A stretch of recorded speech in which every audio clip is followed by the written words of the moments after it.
कोकणामध्ये उन्हाळी पर्यटन हंगामाला सुरुवात झालेली आहे आणि त्यामुळे हॉटेल्स, रिसॉर्ट्स पर्यटकांनी हाऊसफुल झालेत। पर्यटकांकडून किनारपट्टी भागातल्या हॉटेल्स आणि रिसॉर्टला पसंती दिली जाते। कर्दे, हरणे, गुहागर, गणपतीपुळे, तारकर्ली, मुरुड किनारपट्टीवरची सगळीच हॉटेल्स फुल झाली आहेत। 5 जून पर्यंत बुकिंग फुल आहे आणि पर्यटकांची किनारपट्टी भागाला पसंती सुद्धा मिळते। पर्यटकांनी कोकणातली किनारपट्टी फुलून गेली आहे। दिल्ली, राजस्थान त्याचप्रमाणे महाराष्ट्राच्या कानाकोपऱ्यामधून पर्यटक कोकणामध्ये दाखल येत आहेत आणि याच सगळ्याचा आढावा घेतलाय आमचे प्रतिनिधी राजन चव्हाण यांनी। पाहूया।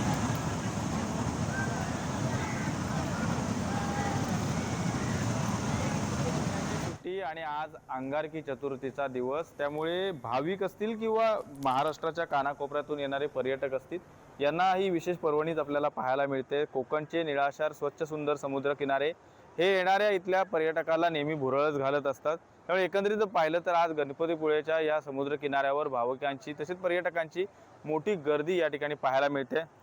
साहसी क्रीडा प्रकार असतील, त्या पद्धतीने बोट रायडिंग असेल, अशा विविध या ठिकाणी हे समुद्री जे खेळ आहेत यांचा आनंद देखील हे पर्यटक घेत आहेत।